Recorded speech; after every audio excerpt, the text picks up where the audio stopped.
Nagpalang araw mga kap, muli po yung lingkod, General Orion. Lady Orion. Mga kap, samahan nyo kami ngayon at pauwi kami ngayon din sa bundok. Tara. So yun mga kap, yung mga kasama natin, nauna na. So dito kami umikot ngayon sa Karugang. Dahil may kita nyo dito opya, madulas.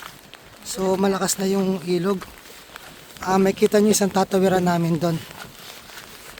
Bali, may tatawid, umikot kami dito, itatawid sana namin yung dala namin kolong-kolong. Kaso, nung pag namin dun sa tubig, naputol yung cambio. Kaya ayan, lakad kami. Ito nga mga kap, dadaanan natin yung mga kalabasa dito sa Karugang. Tumataas na yung ilog. So yun mga kap, medyo nagkatalsik ng tubig kanina. At madulas ang aming dinadaanan.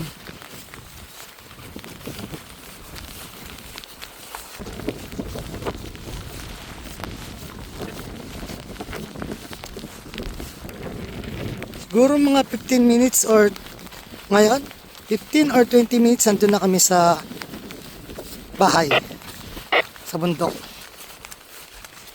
Yan mga kapsilihan.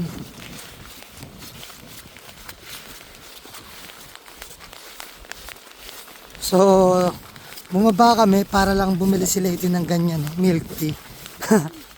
Hindi.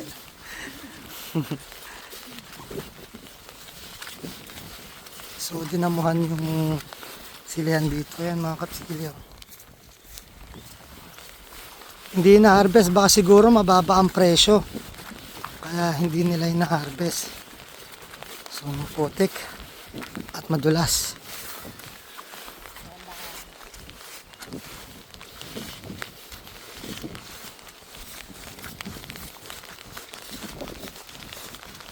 Bale pag ganitong tagulan mga kap, at mataas ang ilog, bali dito talaga kami dumadaan. So may kita nyo dito, may daan naman ng sasakyan, may hand tractor or kaya din ng kolong-kolong or ng motor. Yun. So iniwan namin kasi naputulan kami ng cambio. Kaya iniwan nyo namin yung sasakyan namin doon. Ngayon maglalakad kami.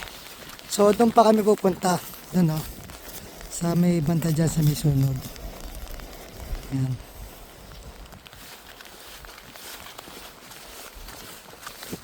Dito mga kap, mapapansin nyo kung bakit pumasok yung tubig dun sa amin.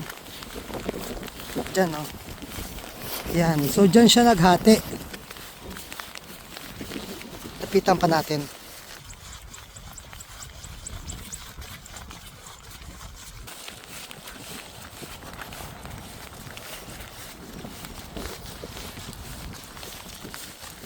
Dito mga kap, makikita natin isang nagiging problema ng mga magsasaka sa upland. So dito yan mga kap. Yan. Anong nangyayari? Dapat diretso lang dyan ng tubig. Pumapasok sila dito. Yan, dito. So kung maharangan natin yan, dito, hindi papasok dito at hindi uuka ng lupa dun sa ating mga farmer sa loob. Check natin. So yun, hanggang dito yung po hand tractor.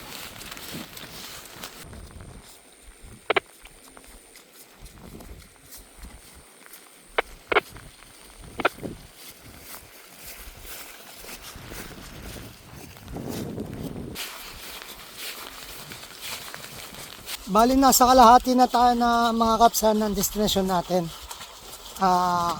Papakita ko lang sa inyo yung pagpasok dito ng tubig at kapag lumakas pa yon, mas marami pa siyang mauuka o masisirang mga taniman dito sa loob.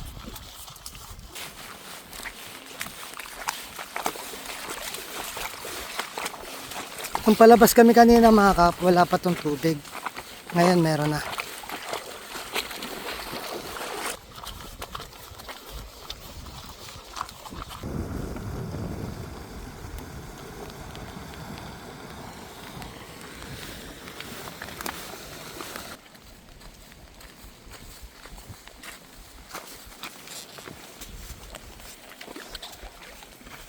So yan mga kabali, kung mapapansin nyo dito mga nakahiga yan, bali nagkakatubig to, dito pumapasok yung tubig papasok doon. Yan. So imagine mo yung to tsaka yun na nandun sa labas, pag nagsalubong, itong nasa gitna ang magiging maaapektuhan. Yun. Nabulol na si General Orayon. So ito yun mga kap, baka mamaya lang mataas na to. Yan. Kung maharangan doon, sa itinuro ko, hindi na papasok dito yung tubig. 100 lang yung ilog.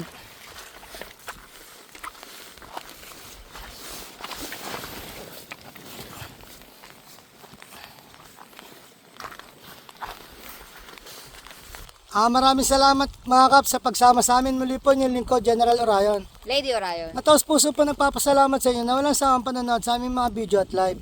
Na sana po gabayan ka ng Panginoon, sampu na inyong mapamilya, na sana po mingita ng gabay sa Kanya, sa isip, sa salita at gawa, upang magampanan natin tungkulin natin dito sa mundong ibabaw, na naayon sa Kanyang mga gusto at mga kailingan. Muli po, maraming salamat. God bless.